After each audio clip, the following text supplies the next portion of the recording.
disebut sagu senoli.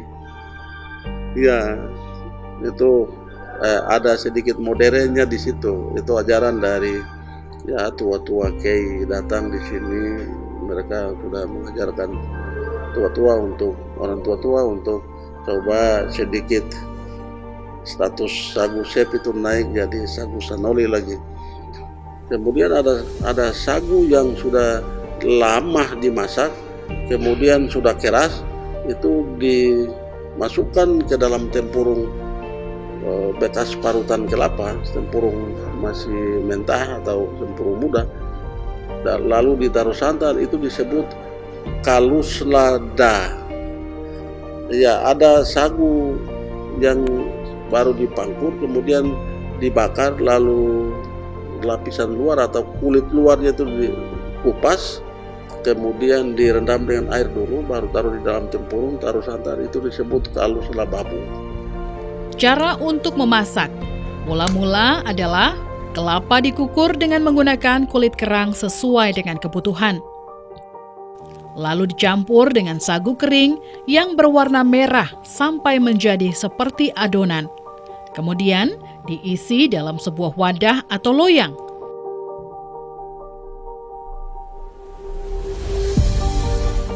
Sedangkan sagu yang masih basah, yang berwarna putih, juga dicampur dengan kelapa, namun dilakukan dengan cara diperas sampai tercampur menjadi adonan, kemudian diisi pada wadah atau loyang yang berbeda. Lalu adonan sagu kering yang berwarna merah kemudian diisi pada daun pisang muda yang telah dirahu di api yang sebelumnya dengan ukuran adonan 45 cm hingga 1 meter.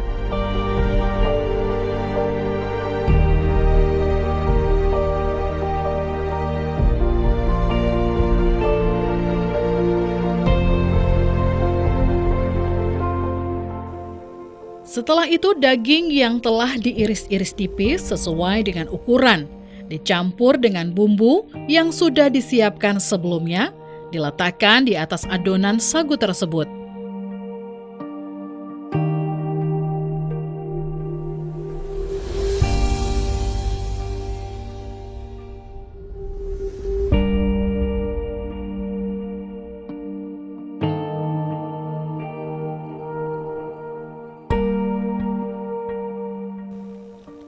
Bumbu tersebut terdiri dari bawang putih, lada, pala, rica, penyedap, kemudian kedua bahan dalam adonan sagu merah, serta daging tadi dicampur dengan santan kelapa yang telah disiapkan sebelumnya.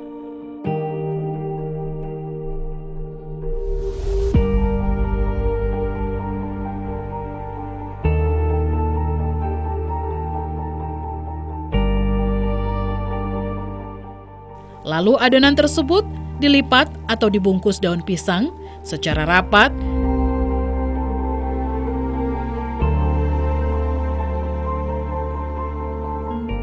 dan diikat dengan menggunakan tali dari pelepah pisang.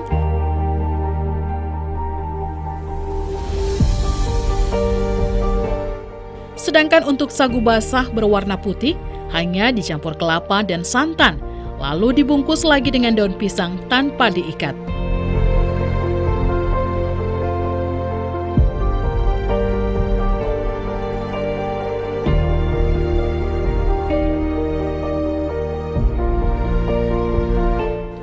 Kedua adonan tersebut kemudian dibawa ke tungku api yang telah dibakar sebelumnya.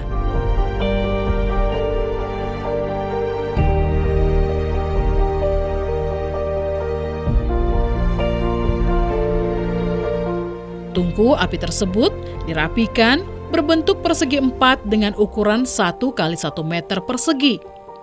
Lalu adonan sagu sep diletakkan di atas batu panas yang berukuran kecil.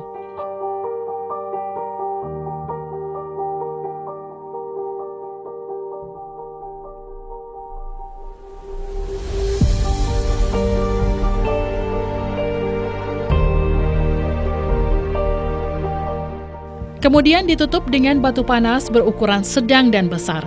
Lalu ditutup dengan kulit kayu bus sampai tidak ada asap yang keluar.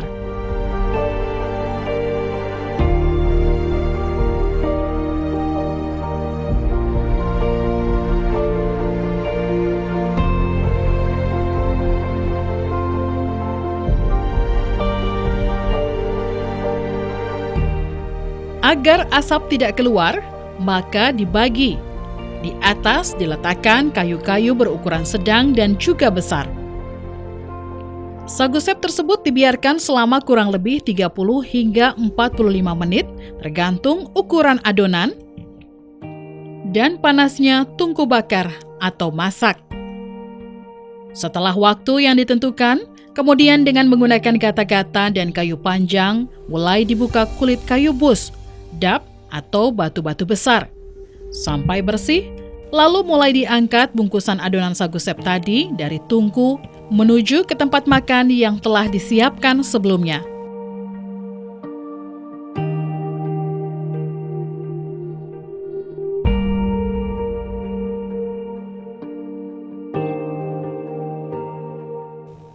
Kemudian, bungkusan tersebut dibuka, lalu dipotong-potong sesuai ukuran dan keinginan, dan dibagikan untuk semua anggota keluarga atau yang hadir saat itu.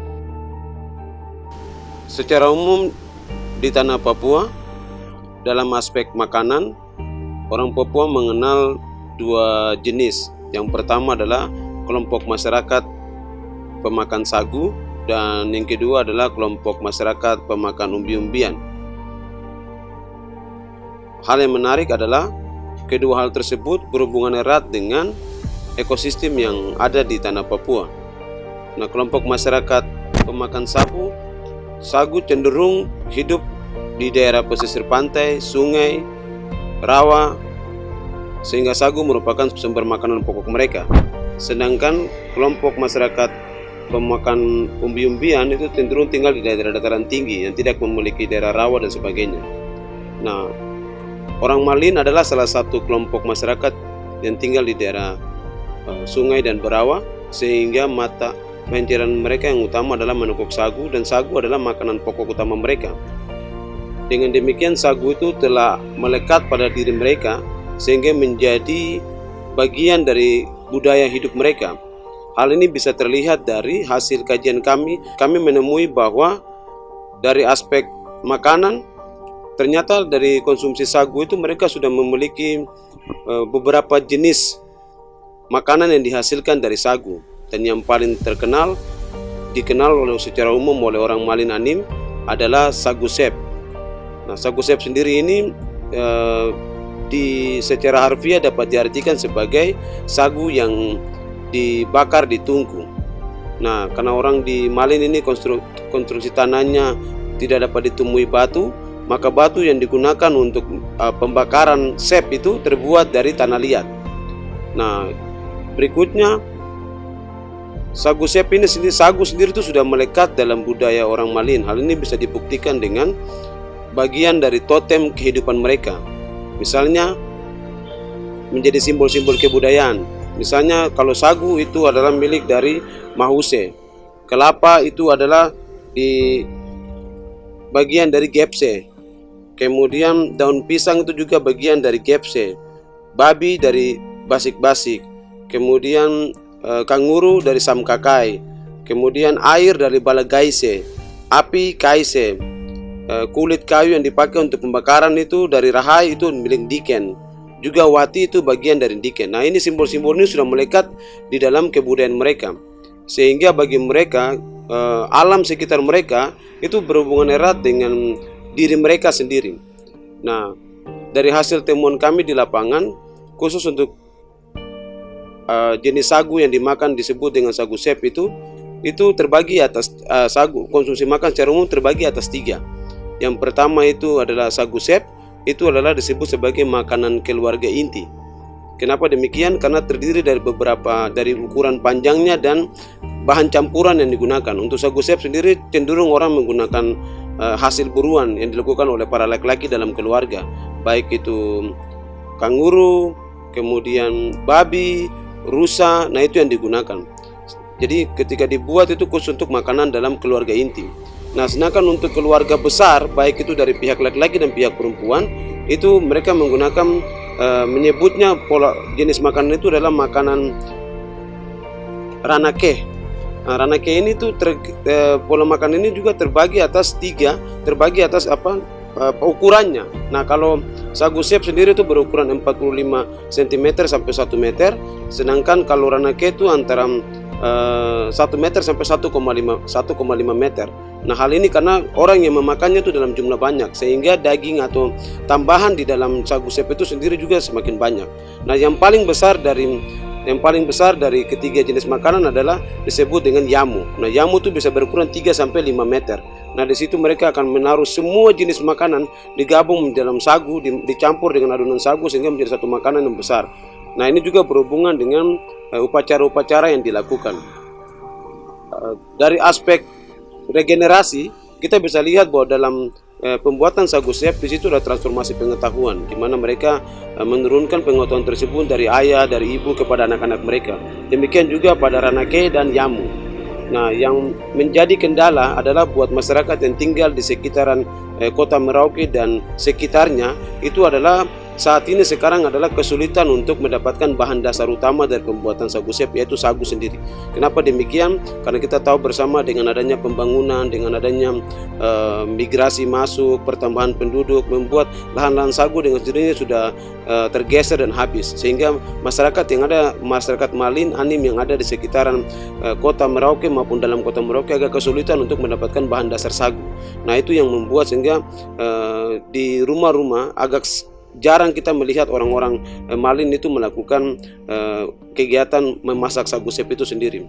Oleh karena itu, sagu sep ini menjadi penting untuk direkomendasikan menjadi warisan budaya tak benda, karena dalam upaya penyelamatan dan dalam upaya melestarikan kebudayaan ini, terutama dalam makanan, sehingga generasi orang Malin saat ini dan ke depan itu tidak akan kehilangan jati diri mereka, karena makanan sagu sep ini sudah menjadi identitas diri mereka. Ketika orang bicara soal orang Malin, maka orang bicara soal tifa yang besar, orang bicara soal tarian si, dan orang bicara juga soal sagu sep.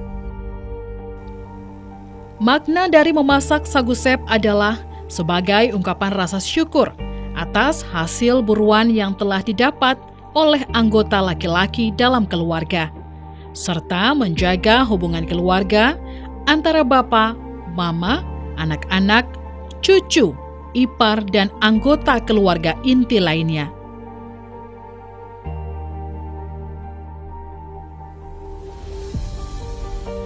Tujuannya adalah menjaga keharmonisan hubungan keluarga, serta terdapat filosofi bahwa sagu yang dimasak secara sep harus dimakan habis saat itu juga dan tidak boleh ada sisa, karena akan dimarahi oleh leluhur orang Malin Anim.